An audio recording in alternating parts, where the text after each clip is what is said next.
আসসালামু আলাইকুম ওয়া রাহমাতুল্লাহ। আপনাদের সাথে কথা বলছি প্রফেসর ডক্টর মোহাম্মদ মহিউদ্দিন উজ্জ্বল। তামাশা, আমাদের বাংলাদেশ পুরা জিনিসটাই তামাশা। ৫৪ বছর ৫৫ বছরের বাংলাদেশে প্রত্যেকটা সরকার বাংলাদেশে পরিবর্তনের কথা বলে লুটপাট করে গিয়েছে, দেশটাকে তামাশায় পরিণত করেছে। কাজ কি আছে? লোকজনকে শিক্ষিত করা, কর্মসংস্থানের ব্যবস্থা করা, আইনের শাসন প্রতিষ্ঠা করা, এই তো। অথচ আইনের শাসন প্রতিষ্ঠা না করে লুটপাট কেন্দ্রিক শাসন তৈরি করে তারা কি করেছে? হর হামেশাই গত ৫৫ বছরের ইতিহাস বলে যে লুটপাট লুটপাট লুটপাট, বাংলাদেশকে লুটপাটই করেছে। ইউনূস ব্যতিক্রম কি করছে? তামাশা, দেশটা তামাশায় পরিণত হয়েছে। সে কি করছে? সে গ্রামীণ বিশ্ববিদ্যালয়ের লাইসেন্স নিয়েছে, আদম ব্যাপারের লাইসেন্স নিয়েছে, বিকাশ ব্যবসার লাইসেন্স নিয়েছে, সে তার নামে ট্যাক্স মওকুফ করে নিয়েছে, তার মামলাগুলো উজ্জ্ব করে নিয়েছে, তার ব্যবসা গ্রামীণ ফোনের যে ব্যবসা, সে ব্যবসার ট্যাক্স হাজার হাজার কোটি টাকা মাফ করে দিচ্ছে। সে স্টারলিংকের ব্যবসা নিচ্ছে। তামসা, সে চিটাগাং কেন্দ্রিক ভাই ব্রাদার কেন্দ্রিক শাসন ব্যবস্থা তৈরি করেছে। সে বাংলাদেশের উন্নয়ন কার্যক্রমের অর্ধেকের বেশি চিটাগাংয়ের ভিতরে সীমাবদ্ধ রেখেছে।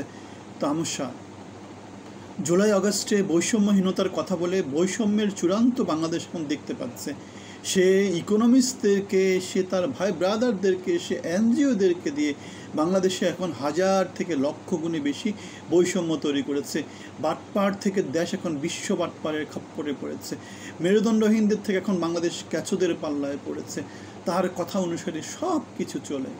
এইভাবে চলতে থাকলে বাংলাদেশের রাজনৈতিক দলগুলোর রাজনীতি আর করা হবে না। বিএনপির রাজনীতি থাকবে না, আওয়ামী লীগের রাজনীতি থাকবে না, জাতীয় পার্টির রাজনীতি থাকবে না, জামাতের রাজনীতি থাকবে না। কার রাজনীতি থাকবে? তাহলে বাংলাদেশের জনমানুষের সাপোর্ট কাদের পিছনে আছে সেটা এখন আমাদেরকে দেখতে হবে। আমরা জানি যতবার বাংলাদেশে ভোট হয়েছে, নিরপেক্ষ ভোট হয়েছে। ৬০-৭০% ভোট বাংলাদেশ জাতীয়তাবাদী দল, বাংলাদেশ আওয়ামী লীগ পেয়েছে।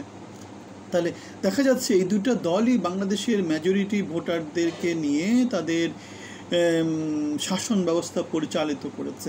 সুতরাং ডক্টর মোহাম্মদ ইউনূস এই যে বাটপার, বিশ্ব বাটপার নতুন করে যে তামাশা শুরু করেছে, এই তামাশার ফলটা যে কোনো সময় পাল্টে যেতে পারে। যখনই বাংলাদেশ আওয়ামী লীগ, বাংলাদেশ জাতীয়তাবাদী দল সরকারের বিরুদ্ধে যাবে, আন্দোলন করবে, তখনই এই জিনিসটা হয়ে যাবে। এখন তারা যাবে কি না আমরা অনেক আগে বলে আসছি। ৭-৮ মাস আগে কোনো এক সময় একটা বিরুদ্ধে বলেছিলাম যে বাংলাদেশে যেভাবে রাজনীতিকে বিরাজনীতিকরণ করা হচ্ছে, রাজনীতিকে বিরাজনীতিকরণের চেষ্টা করা হচ্ছে, যারা ত্যাগী, যাদেরকে মূল্যায়ন করা হচ্ছে না, যেখানে ন্যায় শাসন প্রতিষ্ঠা হচ্ছে না, সেখানে রাজনীতি ফিরে আসবে।